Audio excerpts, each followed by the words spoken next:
মশাই ভালো আছে? ভালো আছেন মানে কি? অর্থাৎ সুস্থ আছে?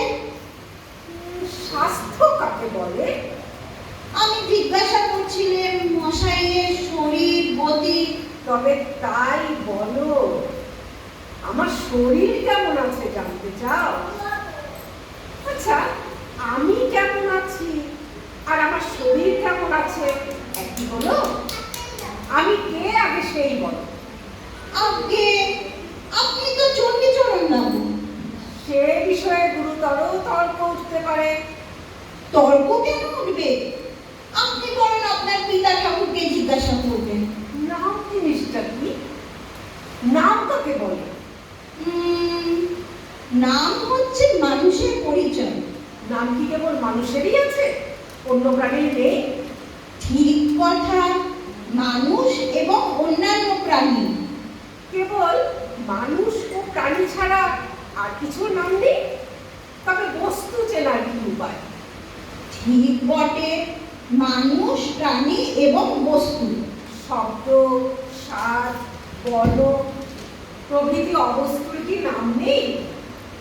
তাও বটে, মানুষ প্রাণী বস্তু এবং শব্দ স্বাদ বর্ণ প্রভৃতি অবস্তু এবং আমাদের মনোবৃত্তি ও হৃদয় বৃত্তি, মনোবৃত্তি ও হৃদয় বৃত্তি, অন্তর ও বাহিরের যাবতীয় পরিবর্তনের ও ভিন্ন ভিন্ন অবস্থার এবং এবং না বলে এখানেই একটা ইত্যাদি লাগানো যাক না? আচ্ছা বেশ, এখন সমস্তটা কি হলো বলতো? চেষ্টা করি। নাম হচ্ছে মানুষের এবং অবস্তুর নানা, বস্তু এবং অবস্তুর এবং বাহিরের ও অন্তরের যাবতীয় হৃদয় বৃত্তির না, মনোবৃত্তি। এ তো ভারী মুশকিল হলো, কিছুতেই গুছিয়ে উঠতে পারছি না। এক কথায় নাম হচ্ছে মানুষের এবং প্রাণীর ইত্যাদি পরিচয়ের উপায়। এ সম্বন্ধে তর্ক আছে। পরিচয় কাকে বলে? তবে কাউকেই বলিলেন, আপনি বলুন মশাই। ভিন্ন ভিন্ন পদার্থের প্রভেদ অবগত হয়ে তাদের স্বতন্ত্র করে জানা, এই ঠিক তো? এছাড়া আর কিছু ঠিক হতেই পারে না। তাহলে তুমি অস্বীকার করছো না? আগে না, মনে করো যদি করো। আগে না মনেও করতে চাইছিলেন। আচ্ছা বেশ, এটা যেন স্বীকারই করলে। তারপরে নামই যদি পরিচয়ের একমাত্র উপায় হবে, তবে কি আমার চেহারা পরিচয়ের উপায় নয়? আর আমার অন্যান্য লক্ষণগুলো? আজ সম্পূর্ণ বুঝেছি নাম কাকে বলে, তার নামগন্ধও আমি জানি না। আপনি বলে দিন। ভাষার দ্বারা স্বতন্ত্র পদার্থের স্বাতন্ত্র্য নির্দিষ্ট করবার একটি কৃত্রিম উপায়কে বলে নাম বলে। যদি অস্বীকার না করো, না, আমি অস্বীকার করছি না। কেবল তর্কের অনুরোধেও যদি অস্বীকার করো। তর্কের অনুরোধে কেন, বাবার অনুরোধেও আমি অস্বীকার করব না। আচ্ছা তাই যদি বলো, এবার মীমাংসা করা যাক। আমার নামটা কি?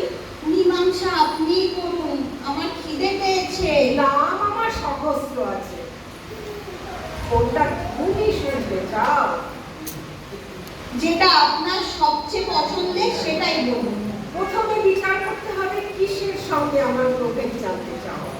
যদি পশুর সঙ্গে আমার প্রভেদ নির্দেশ করতে চাও, আগে তা চাইনি। তাহলে আমার নাম মানুষ।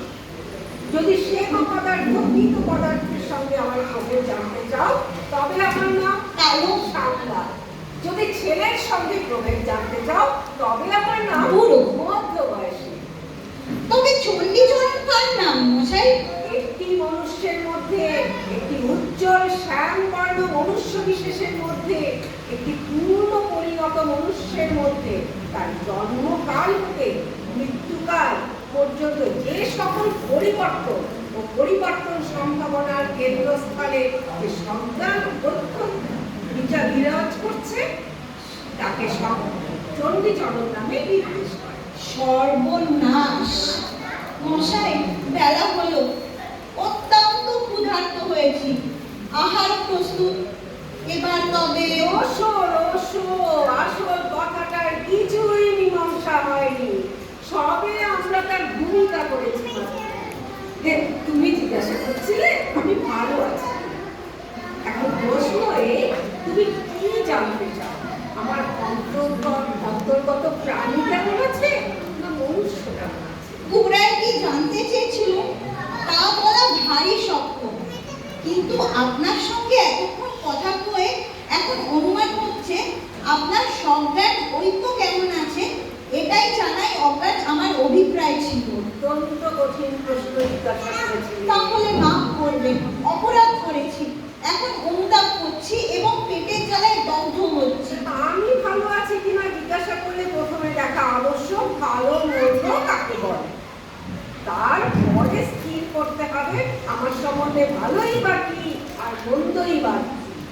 তারপরে দেখতে হবে বর্তমানে যা ভালো তা। মশাই, আপনার পায়ে ধরছি, এখনকার মতো ছুটি দিন, বরং আপনি কেমন আছেন এই অত্যন্ত কঠিন প্রশ্নের উত্তর আপনি কবে দিতে পারবেন একটা দিন স্থির করুন।